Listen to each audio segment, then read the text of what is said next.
좋은 아침입니다. 오늘도 말씀 안에서 교회로 살아가는 하루가 되시기를 바랍니다.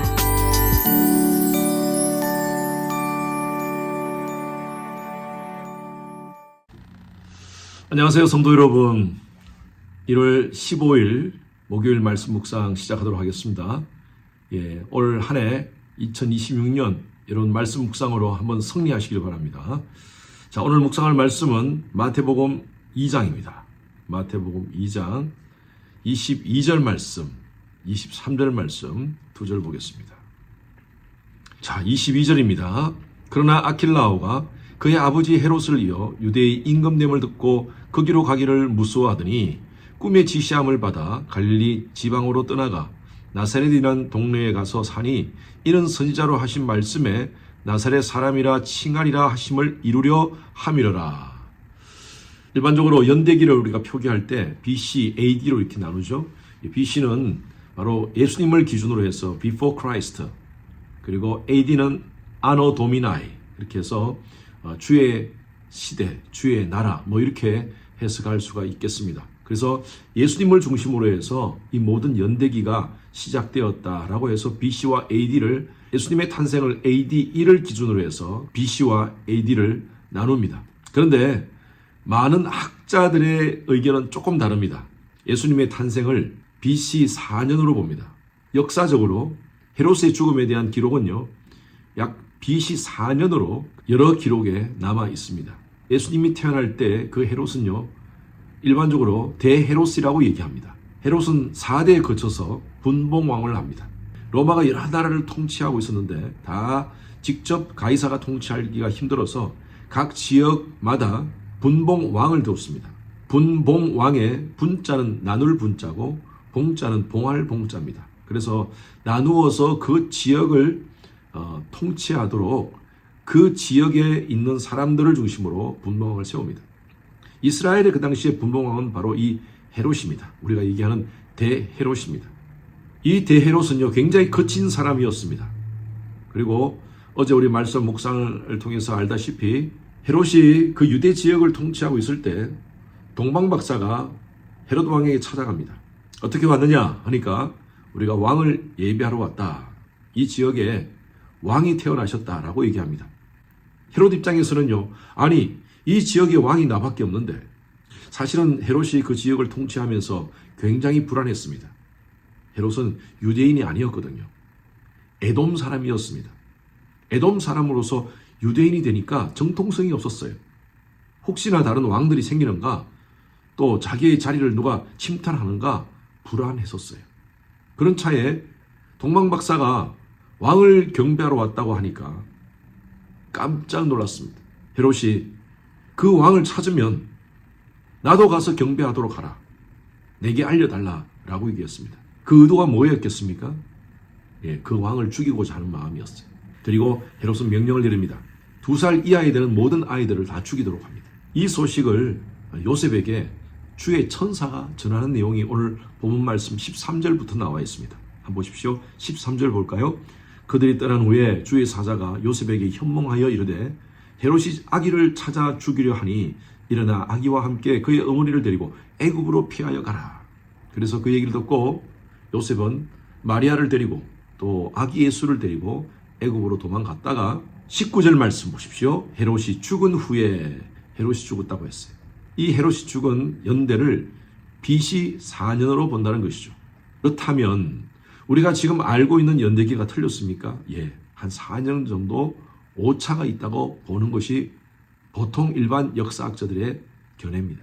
그래서 예수님은 BC 4년에 태어나셔서 33년에 사역을 하셨습니다. 그래서 AD 30년경에 십자가에 달려 죽으셨다는 것이 바로 일반적인 신학자들의 견해입니다. 다시 14절 한번 보십시오.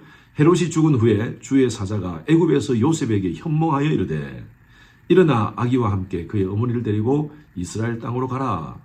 아기의 죽음을 찾던 자들이 죽었느니라. 누굽니까? 헤롯이 죽었다는 것이죠. 그리고 요셉은 이제 자기의 고향 베들레헴으로 돌아가려고 하는 그 차에 헤롯의 아들 아킬라오가 그 지역의 분봉왕이 되었다는 소식을 들었습니다. 이 아킬라오는요, 헤롯보다 더 심한 그런 폭군이었습니다. 그래서 베들레헴으로 가지 않고 다른 동네로 갑니다. 나사렛이라는 작은 동네로 가게 됩니다. 그것이 바로 22절입니다. 아킬라오가 그의 아버지 헤롯을 이어 유대 임금됨을 듣고 거기로 가기를 무서워하더니 꿈의 지시함을 받아 갈릴리 지방으로 떠나 나사렛이라는 동네에 가서 사니 이는 선절하신 말씀에 나사렛 사람이라 칭하리라 하심을 이루려 함이니라. 이 나사렛은요, 그 동네에서도 가장 작은 동네였습니다. 그런데 여기 보니까 선자로 하신 말씀에라고 표현되어 있어요. 구약 성경에 메시아가 나사렛 출신이라는 그런 직접적인 언급을 한 것이 없습니다.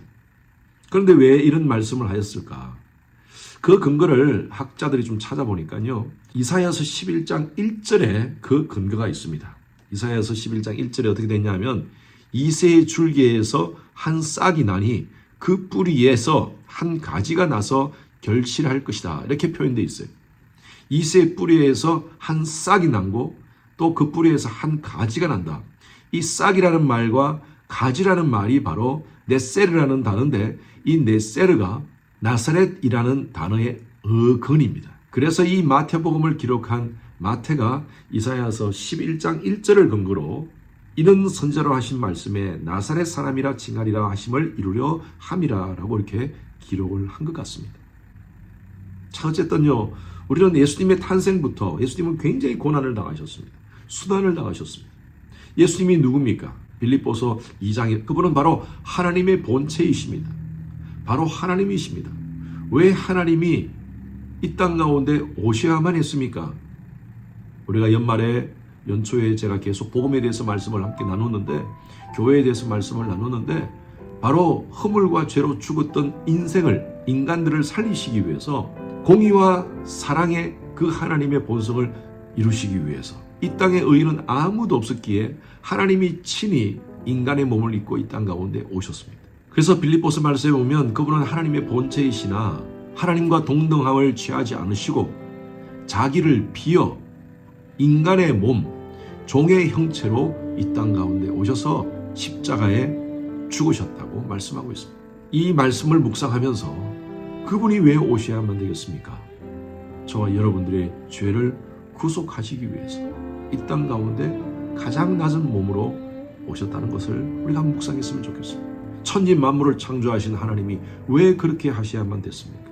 나를 살리시기 위해서입니다. 오늘 우리는요, 예수님의 이 비하 사건을 묵상하면서 나를 살리기 위해서 이 땅 가운데 오신 예수님, 그 은혜에 감사하며 오늘 하루를 이렇게 고백하며 시작했으면 좋겠어요. 주는 그리스도시요 살아계신 하나님의 아들이십니다.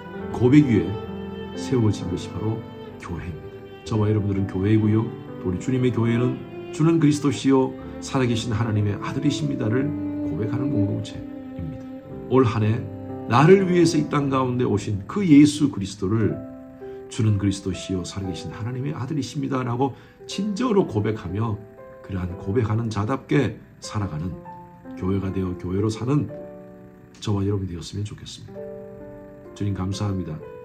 나사렛이라는 가장 낮은 동네에 오셔서 우리의 모든 아픔과 상처와 질고를 다 지시고 십자가에 달려 죽으신 그 예수 그리스도, 그 하나님의 사랑을 묵상합니다. 오늘 하루도 믿음으로 주는 그리스도시요 살아계신 하나님의 아들이십니다를 고백하며 살아가는 이 하루 되게 하여 주시옵소서. 감사드리며 살아계신 예수 그리스도 이름으로 기도드렸습니다. 오늘은 미국과 한국을 위해서 기도해 주시기 바랍니다. 미국과 한국 대통령과 위정자들이 지혜와 분별력을 가질 수 있도록 한국 정치, 경제, 외교, 안보, 교육 등이 안정될 수 있도록 기도 바랍니다. 오스틴 지역 한인교회와 목회자들을 위해서 기도해 주시기 바랍니다. 복음의 본질을 붙잡고 혼합주의, 세속주의에 흔들리지 않는 교회 될 수 있도록 목회자들이 담대히 말씀을 선포하여 교회마다 양적 부흥의 역사가 또 영적 부흥의 역사가 일어날 수 있도록 새 성전 리모델링과 현 건물 매각이 모든 것들이 순적하게 잘 진행될 수 있도록 우리 온 마음을 다하여 함께 기도해 주시고요. 선교사님을 위해서 기도하실 때 차드의 김영섭 선교사님, 요르단의 김재문 선교사님, 우리 지미니스트리 김영수 간사를 위해서 기도 바랍니다. 함께 기도하시겠습니다.